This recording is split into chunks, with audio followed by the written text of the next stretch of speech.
Hey everybody, I'm just back on a general update today. I'm just going to talk about a bit about YouTube real quick and my problems with comments.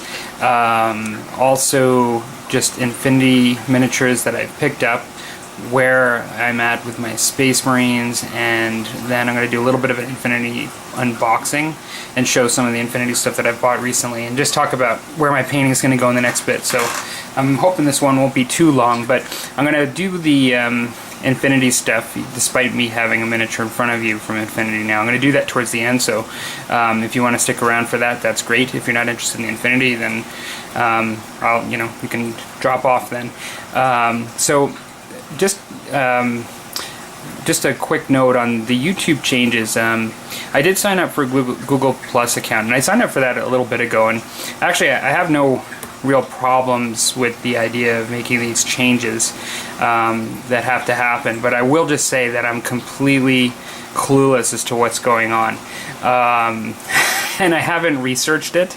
I suppose I should, because I have a channel, but I do this more for fun. I don't do this as a job, or my videos aren't monetized or anything like that. And so I want to stay connected with all you guys, but at the same time, I'm finding that I can't comment easily. I don't even know always how to reply to comments now. I know that Brandon and Will, just in particular, you commented on my last video, and when I went to click the reply button, it just sort of disappeared. And so it's not that I'm not looking at it and wanting to comment back. I honestly just don't know how to do it. Even going into Google Plus, it's not clear to me. And so I'm not trying to throw a hissy. This is not anything about that, but to let you guys know that I'm just trying to keep up with these changes, and I'm not doing it very well. Okay, so enough of that. So beyond that, I appreciate everybody that's talked about the Space Marines, and it seemed as if people liked the best this guy right here. It definitely, to me, seemed to be the one, and they like the color best, and it definitely seemed to me to be the one that that more closely matched the picture. What I've decided I think we're going to do is I've targeted a color from the Vallejo line that's actually a non-transparent paint that looks very similar to this, that I haven't tried yet, and so I'm actually going to do a fourth to try to emulate this color but with a traditional paint. And I'm going to use this at a minimum on my vehicles, because I really do like the way this transparent paint works. But for whatever reason, I kind of prefer to have a regular paint, a non-transparent paint as well. I think it's a really nice option, but I'm not sure I want to do every miniature in my army relying on a transparent paint. I think it has its advantages, but to actually make it my sole primary color and paint for my primary paint, I'm concerned about that. And I don't know I can completely articulate it. It's just that it means you have to also do pre-shade everything, which is a nice technique, but sometimes you might want to do some traditional shading, and with the experience I've had with it so far, that may limit you. And so I suppose I could do a separate video on that as I think about and get more experience with that. Interested in comments on that. So I'm going to still go for this look and use this paint, but I'm going to try to get another one to match it. That's a traditional paint. I think I found one. Next up for 40K is a couple of things. I'm supposed to leave this here while I'm talking about 40K. As I said, I'm going to be doing the Crimson Hunter for Eldar very quickly. That's going to be coming up on the chopping block. And one of the reasons why I haven't gotten to it yet, and I've been a bit slow in my painting compared to usual recently, and I think I mentioned it, but I just had a personal obligation on the weekends, like every other weekend, and it was actually a bit of manual labor outside. And now that it's getting extremely cold in Canada, and this last weekend was kind of the last time to do it, I will likely have a lot more time to paint again. Now, winter is very much here in Canada, and I'm not going to be outside in the snow. So doing that stuff. So yeah, so I will be doing the Crimson Hunter really soon, and I actually entered a little painting competition that it's not for money or anything like that, and it's actually more around a community that I mentioned before in the video game community. It's kind of a cool competition. I didn't enter the first one, but it's sort of about bringing people that are really into 40K but don't play tabletop, that maybe they were into it from the video game or for whatever reason.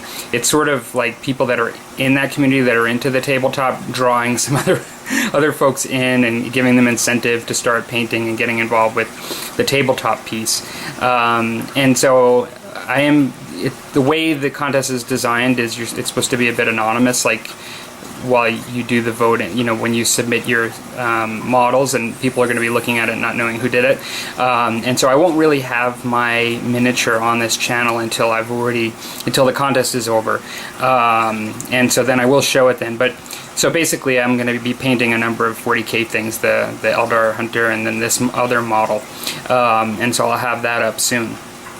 I think that's it as far as 40K stuff and my YouTube.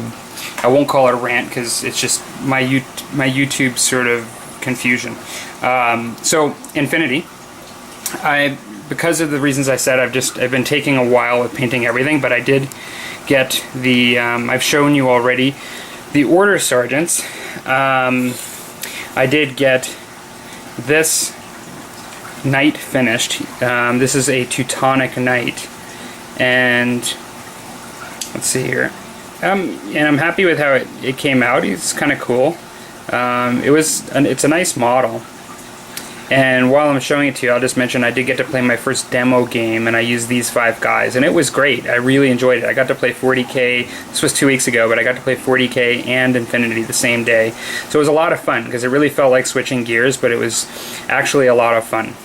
This game is extremely tactical, and you're thinking about every sort of precise move that the model is going to make and how it's going to respond, and because your opponent can act at any time when you do a movement, or I should say that they can react while you're doing your movements, it makes it a whole new dynamic, you know, when you're thinking about how it's going to play out. And so it was cool. And so this is he's sort of the toughest guy in that group of 5 in the starter pack that I bought, and I still have, out of that group, to paint another Knight that's here, and then another Order Sergeant, but it's a sniper.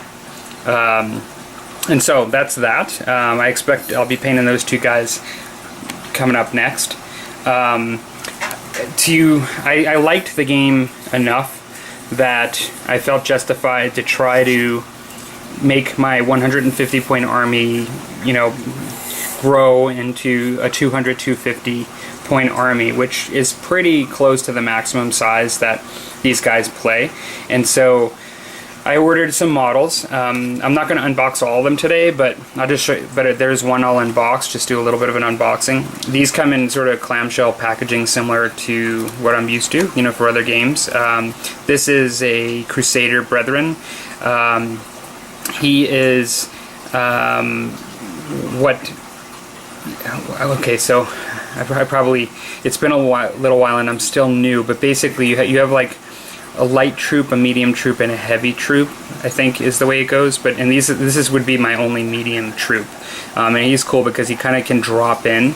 He's sort of like I don't know how to compare it. I don't know the rules well enough to compare it, but he would sort of be kind of like an assault marine or something. Like he can drop in and has some different ways of deploying that are different than with the sort of jetpack thing than a regular guy. I got another Order Sergeant, so he's similar to these guys here, and the thing that's good about him is, well, he's got a Spitfire, which is a different type of gun, but then also he has some special visors that allow him to be able to see better, like camouflage and other things. So he's just a little bit different, and he has a different model than the ones that came in the starter pack.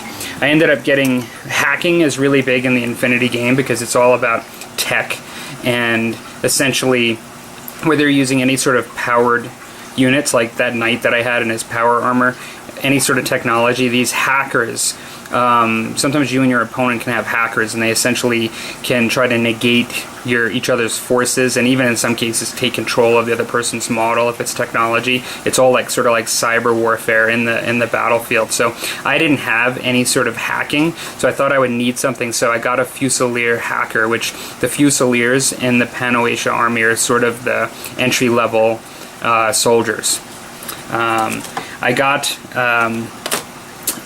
another knight. I really like the models on the knights, and so I think I got this guy a little bit strategically, because it's a knight hospitaler is what it's called, and they're basically can heal. They have the ability that you can take them where they can heal, and I don't have any doctors, and so I wanted the knight for the model, but I also felt like I was rounding out my army a bit by adding like a doctor essentially that could heal your unit. And this one is purely, I like the model, and it's just an alternative sort of badass heavy unit that I can take. He's a Knight of Santiago, and the miniature I just think looks really awesome. You can't really tell from that, but I've seen the model painted, and even seeing a side profile looks even better, but he's sort of running and he's got his sword straight behind him and his gun right in front of him, and he just looks really cool, and he's quite a bit different than the other knights that I have, and so I wanted him just sort of for variety. And then lastly, and what I was going to do is just a little bit of an unboxing today, is I got some drones. The Pan-Oasia group that I ended up getting, the faction, are known to be high-tech, and so they have lots of mechanized robots and drones. I got these drones because you can take them as a number of different loadouts, or you can take a number of different profiles to add to your group with different stats with these models. Now they do give you 2 models that have 2 different weapons on them, but I'll just sort of open this up so you can see what, like, for those of you that are not familiar, you can see what an Infinity box looks like, just to unbox it. And you would think that I'd be prepared. I've only opened up one of these before, but it is sealed here with tape, so I should cut that. One of the things that somebody pointed out to me is that they give you tokens. So like this one says IMM, and then there's one here that says mines. And so you can use these cardboard tokens. You can buy better ones, but you can just cut these cardboard tokens out and actually use them in the game. And so don't throw the box out. Okay, comes in just a bit of a cardboard box here. Advertisement for a bag, the Infinity carrying cases. It looks like it's the Battle Force bags or something. So these guys look like they come in on a 40mm base. There's 2 of them. Okay, they're solid. They don't have... There's a spot to cut tabs, it looks like, and put them in, but it doesn't look like... They're not cut just like the ones I've got. What comes in the box right away is a complaint code. So if you have an issue, I assume that that's just good customer service. I've not had an issue yet, but that's pretty cool. And so there was actually a lot of stuff in a plastic bag, but then it looks like the bigger pieces are just right on the foam. And so these look like these are sort of identical, but it's a nice solid piece of metal here. Looks pretty good to me. You got your legs, which are on a sprue.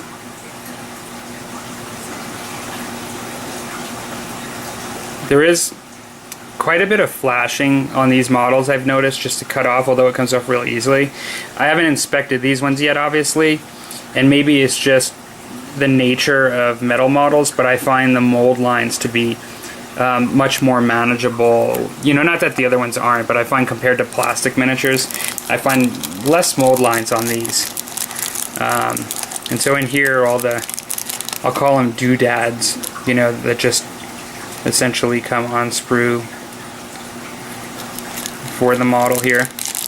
Yeah, I'm not going to go through every single one of these. It is an unboxing, but the stuff all comes on sprues. We've got your weapons. There's even complaint codes in the in the little bag just for the attachments here, which is kind of cool. So yeah, you know, that's just a typical Infinity box, I suppose. And nothing really else in there. But these look actually kind of simple, which looks good. Yeah, so 4 legs each, and the weapons and attachments. If you look on the front, all these sort of doodads are the things that they have all around here, and the gun, and just all of this stuff that comes around. So the legs were on the one sprue, the main body, and then all this stuff. So this looks kind of cool. I'll have to look in there for that. I didn't see that on the model, but I'm sure it is there. It looks like a little Gatling gun. So yeah, so that's an Infinity box.